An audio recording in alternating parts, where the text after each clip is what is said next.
Hi, boys. It's me again. I decided to lighten things up a little bit. You didn't see me in my St. Patty's Day stuff, so I wear my bow for you as we read Chapter 18 of Percy Jackson, Annabeth Does Obedience School. So we left off with Chapter 17. Percy, Annabeth, and Grover went into this waterbed store. The guy that was running it tried to keep them there. Okay, so they've escaped and had a cab drive them to Los Angeles. So that's where we currently are. All right, so here we go. We stood in the shadows of Valencia Boulevard, looking up at gold letters etched in black marble. DOA Recording Studios. Underneath, stenciled on the glass doors, no solicitors. No loitering, no living. It was almost midnight, but the lobby was brightly lit and full of people. Behind the security desk sat a tough-looking guard with sunglasses and an earpiece. I turned to my friends. Okay, you remember the plan. The plan? Grover gulped. Yeah, I love the plan, Annabeth said. What happens if the plan doesn't work? Don't think negative. Right, she said. We're entering the land of the dead, and I shouldn't think negative. I took the pearls out of my pocket, the 3 milky spears the Nereid had given me in Santa Monica. They didn't seem like much of a backup in case something went wrong. Annabeth put her hands on my shoulder. I'm sorry, Percy. You're right. We'll make it. It'll be fine. She gave Grover a nudge. Oh, right, he chimed in. We got this far. We'll find the master bolt and save your mom. No problem. I looked at them both and felt really grateful. Only a few minutes before, I'd almost gotten them stretched to death on deluxe waterbeds, and now they were trying to be brave for my sake, trying to make me feel better. I slipped the pearls back in my pocket. Let's what some underworld butt. We walked inside the DOA lobby. Moosak played softly on hidden speakers. The carpet and walls were steel gray. Pencil cactuses grew in the corners like skeleton hands.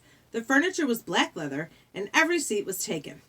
There were people sitting on couches, people standing up, people staring out the window or waiting for the elevator. Nobody moved or talked, or did much of anything.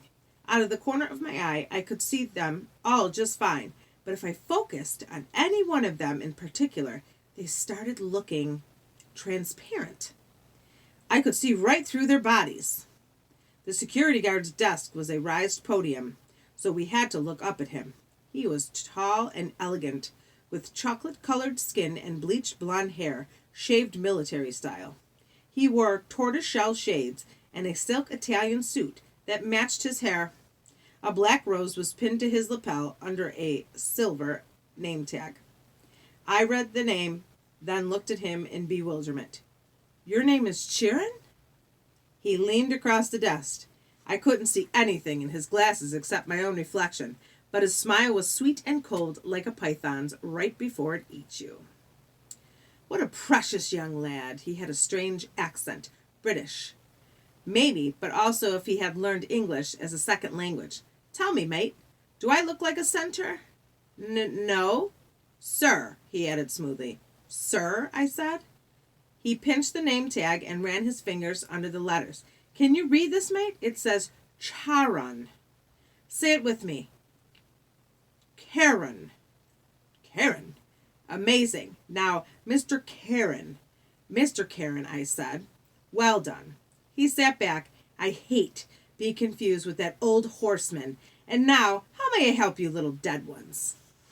His question caught in my stomach like a fastball. I looked at Annabeth for support. We want to go to the underworld, she said. Karen's mouth twitched. Well, that's refreshing. It is? She asked. Straightforward and honest, no screaming. No, there must be a mistake, Mr. Karen. He looked us over. How did you die then? I nudged Grover. Oh, he said, drowned in the bathtub. All 3 of you? Karen asked. We nodded. Big bathtub. Karen looked mildly impressed. I don't suppose you have coins for passage. Normally with adults, you see, I could charge your American Express, or add the ferry price to your last cable bill. But with children, alas, you never die prepared. Suppose you'll have to take a seat for a few centuries. Oh, but we have coins. I set 3 golden drachmas on the counter, part of the stash I'd found in Krusty's office desk. Well now, Karen moistened his lips. Real drachmas. Real golden drachmas. I haven't seen these in... His fingers hovered greedily over the coins. We were so close. Then Karen looked at me. That cold stare behind his glasses seemed to bore a hole through my chest. Here now, he said. You couldn't read my name correctly. Are you dyslexic, lad? No, I said. I'm dead. Karen leaned forward and took a sniff. You're not dead. I should have known. You're a godling. We have to get to the underworld, I insisted. Karen made a growling sound deep in his throat. Immediately, all the people in the waiting room got up and started pacing, agitated, lighting cigarettes, running hands through their hair, or checking their wristwatches. Leave while you can, Karen told us. I'll just take these and forget I saw you. He started to go for the coins, but I snatched them back. No service? No tip. I tried to sound braver than I felt. Karen growled again, a deep, blood-chilling sound. The spirits of the dead started pounding on the elevator doors. It's a shame, too, I sighed. We had more to offer. I held up the entire bag for Krusty's stash. I took out a fistful of drachmas and let the coins spill through my fingers. Karen's growl changed into something more like a lion's purr. Do you think I can be bought, godling? Just out of curiosity, how much have you got there? A lot, I said. I bet Hades doesn't pay you well enough for such hard work. Oh, you don't know the half of it. How would you like to babysit these spirits all day? Always, please don't let me be dead, or please let me across for free. I haven't had a pay raise in 3,000 years. Do you imagine suits like this come cheap? You deserve better, I agreed. A little appreciation, respect, good pay. With each word, I stacked another gold coin on the counter. Karen glanced down at his silk Italian jacket as if imagining himself in something even better. I must say, lad, you're making some sense now. Just a little. I stacked another few coins. I could mention a pay raise while I'm talking to Hades. He sighed. The boat's almost full anyways. I might as well add you 3 on. Be off. He stood, scooped up our money, and said, Come along. We pushed through the crowd of waiting spirits, who started grabbing at our clothes like the wind, their voices whispering things I couldn't make out. Karen shoved them out of the way, grumbling, Freeloaders. He escorted us into the elevator, which was already crowded with souls of the dead, each one holding a green boarding pass. Charon grabbed 2 spirits who were trying to get on with us and pushed them back into the lobby. Right. Now no one get any ideas while I'm gone, he announced to the waiting room. And if anyone moves the dial off my easy listening station again, I'll make sure you're here for another 1,000 years. Understand? He shut the doors. He put a key card into a slot in the elevator panel, and we started to descend. What happens to the spirits waiting in the lobby? Annabeth asked. Nothing, Karen said. For how long? Forever? Or until I'm feeling generous? Oh, she said. That's fair. Karen raised an eyebrow. Whoever said death was fair, young miss? Wait until it's your turn. You'll die soon enough where you're going. We'll get out alive, I said. Ha! I got a sudden dizzy feeling. We weren't going down anymore, but forward. The air turned misty. Spirits around me started changing shape. Their modern clothes flickered, turning into gray hooded robes. The floor of the elevator began swaying. I blinked hard. When I opened my eyes, Karen's creamy Italian suit had been replaced by a long black robe. His tortoiseshell glasses were gone. Where his eyes should have been were empty sockets, like Ares' eyes, except Karen's were totally dark, full of night and death and despair. He saw me looking and said, Well? Nothing, I managed. I thought he was grinning, but that wasn't it. The flesh of his face was becoming transparent, letting me see straight through to his skull. The floor kept swaying. Grover said, I think I'm getting seasick. When I blinked again, the elevator wasn't an elevator anymore. We were standing in a wooden barge.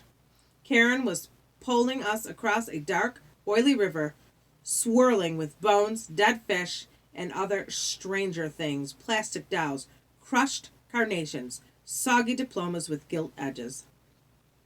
The river Styx, Annabeth murmured. It's so polluted, Karen said. For thousands of years, you humans have been throwing in everything as you come across. Hopes, dreams, wishes that never came true. Irresponsible waste management, if you ask me. Mist curled off the filthy water. Above us, almost lost in the gloom, was a stealing of stalactites. Ahead, far shore glimmered with greenish light, the color of poison. Panic closed up my throat. What was I doing here? These people around me, they were dead. Annabeth grabbed hold of my hand.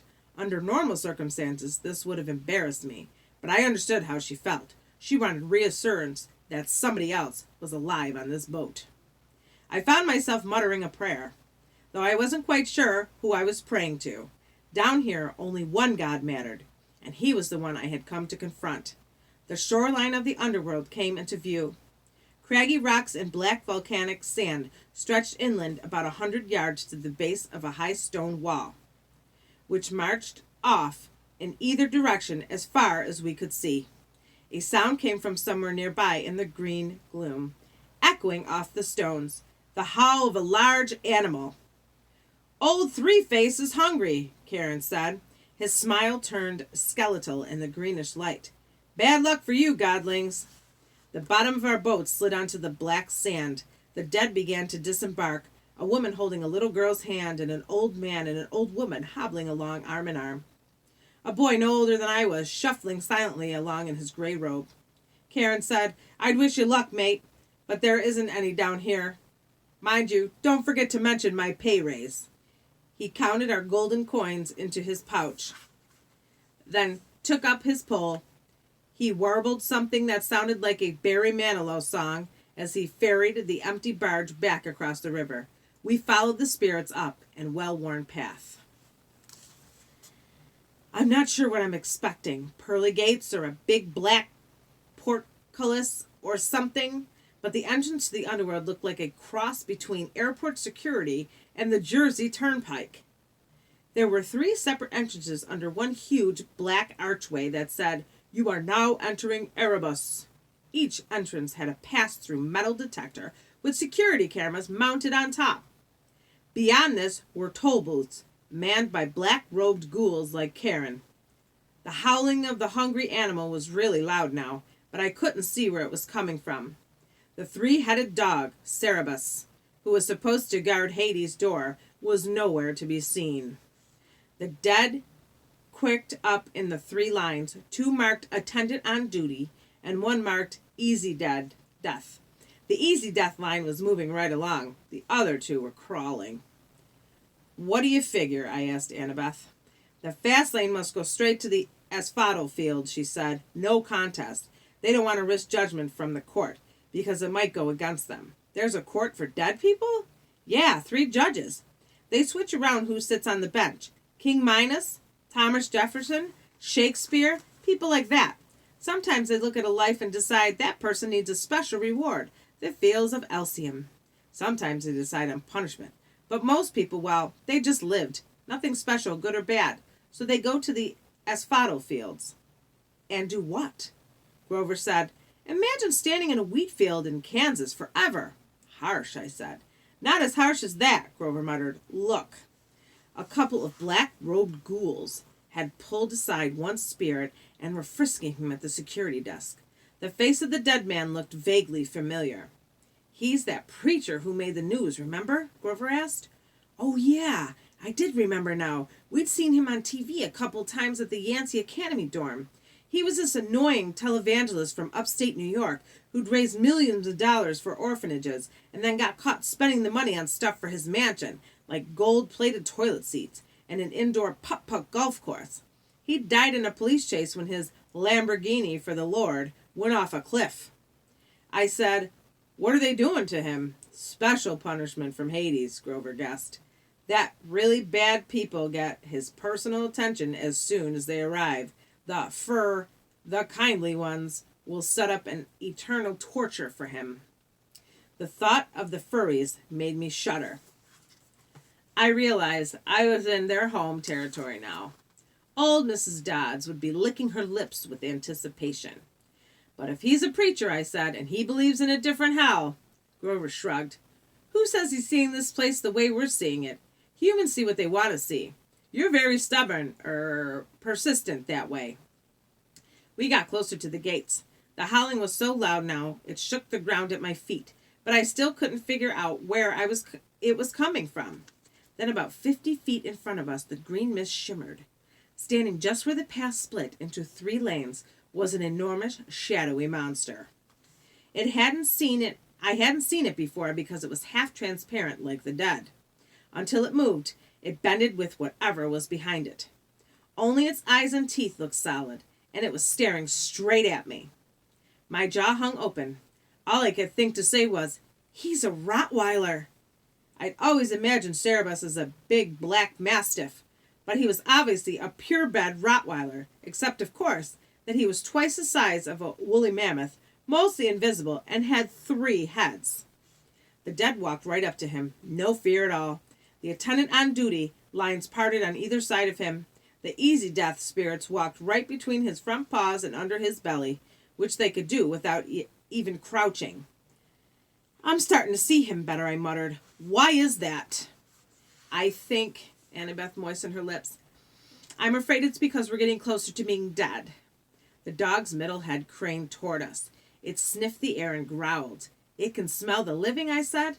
"But that's okay," Grover said, trembling next to me, "because we have a plan."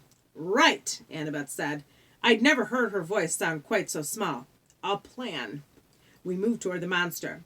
The middle head snarled at us, then barked so loud my eyeballs rattled. "Can you understand it?" I asked Grover. "Oh, yeah," he said. "I can understand it."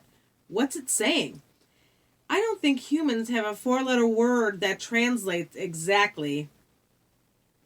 I took the big stick out of my backpack, a bedpost I'd broken off Krusty's Safari Deluxe floor model. I held it up and tried to channel happy dog thoughts towards Cerebus. Elpo commercials. Cute little puppies. Fire hydrants. I tried to smile, like I wasn't about to die. "Hey, big fella," I called up. I bet they don't play with you much." "Growl." "Good boy," I said weakly. I waved the stick. The dog's middle head followed the movement. The other 2 heads trained their eyes on me, completely ignoring the spirits. I had Cerebus's undivided attention. I wasn't sure that was a good thing. "Fetch!" I threw the stick into the gloom. A good solid throw. I heard it go kersplush into the river Styx. Cerebus glared at me, unimpressed. His eyes were baleful and cold. So much for the plan. Cerebus was now making a new kind of growl, deeper down in his 3 throats.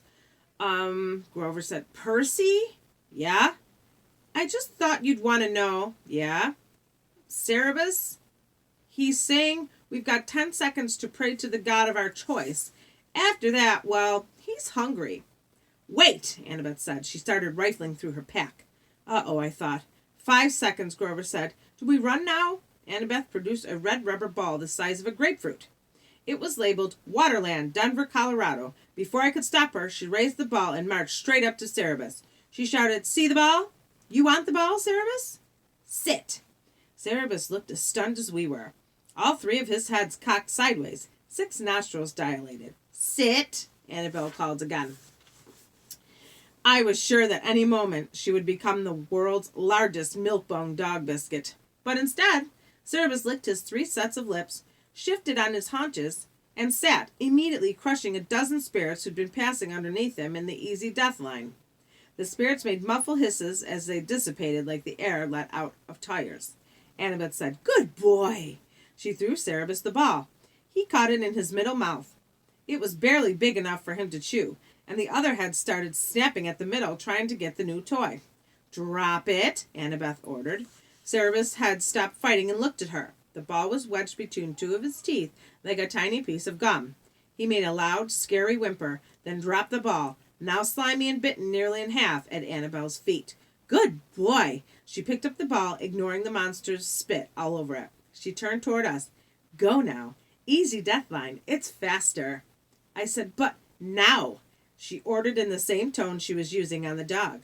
Grover and I inched forward warily. Cerebus started to growl. "Stay," Annabeth ordered the monster. "If you want the ball, stay." Cerebus whimpered, but he stayed where he was. What about you? I asked Annabeth as we passed her. I know what I'm doing, Percy, she muttered. At least, I'm pretty sure. Grover and I walked between the monster's legs. Please, Annabeth, I prayed, don't tell him to sit again. We made it through. Cerebus wasn't any less scary looking from the back. Annabeth said, Good dog. She held up the tattered red ball and probably came to the same conclusion I did. If she rewarded Cerebus, there'd be nothing left for another trick. She threw the ball anyway. The monster's left mouth immediately snatched it up, only to be attacked by the middle head, while the right head moaned in protest. While the monster was distracted, Annabeth walked briskly under its belly and joined us at the metal detector. How did you do that? I asked her, amazed. Obedience school, she said breathlessly, and I was surprised to see there were tears in her eyes. When I was little, at my dad's house, we had a Doberman. Never mind that, Grover said, tugging at my shirt. Come on. We were about to bolt through the easy death lane when Cerebus moaned pitifully from all three mouths. Annabeth stopped. She turned to face the dog, which had done a 180 to look at us. Cerebus panted expectantly, the tiny red ball in pieces in a puddle of drool at its feet. Good boy, Annabeth said, but her voice sounded melancholy and uncertain. The monster's head turned sideways as if worried about her. I'll bring you another ball soon, Annabeth promised faintly. Would you like that? The monster whimpered. I didn't need to speak dog to know Cerebus was still waiting for the ball. Good dog. I'll come visit you soon. I promise, Annabeth turned to us. Let's go. Grover and I pushed through the metal detector, which immediately screamed and set off flashing red lights. Unauthorized possessions. Magic detected. Cerebus started to bark. We burst through the easy death gate, which started even more alarms blaring, and raced into the underworld. A few minutes later, we were hiding out of breath in the rotten trunk of an immense black tree as security ghouls scuttled past, yelling for backup from the Furies. Grover murmured, Well, Percy, what have we learned today? That three-headed dogs prefer red rubber balls over sticks? No, Grover told me. We've learned that your plans really, really bite. I wasn't sure about that. I thought maybe Annabeth and I both had the right idea. Even here in the underworld, everybody, even monsters, needed a little attention once in a while. I thought about that as we waited for the ghouls to pass. I pretended not to see Annabeth wipe a tear from her cheek as she listened to the mournful keening of Cerebus in the distance, longing for his new friend. Okay, boys. So, now, discuss with whoever's reading the book with you. What do you think is going to happen next? Do you think they're going to get to Hades? What do you think they're going to do if they do? If he's going to let them out? Percy wants to see his mom. Is his mom going to be there? Do you think he's going to be let out? I will upload this video. And then, like I said, on Friday, you're going to have a test, all multiple choice. It's already done for you. And I will see you soon. I'm going to make another video tomorrow and upload it on Wednesday. So I hope to see you soon. Bye, boys.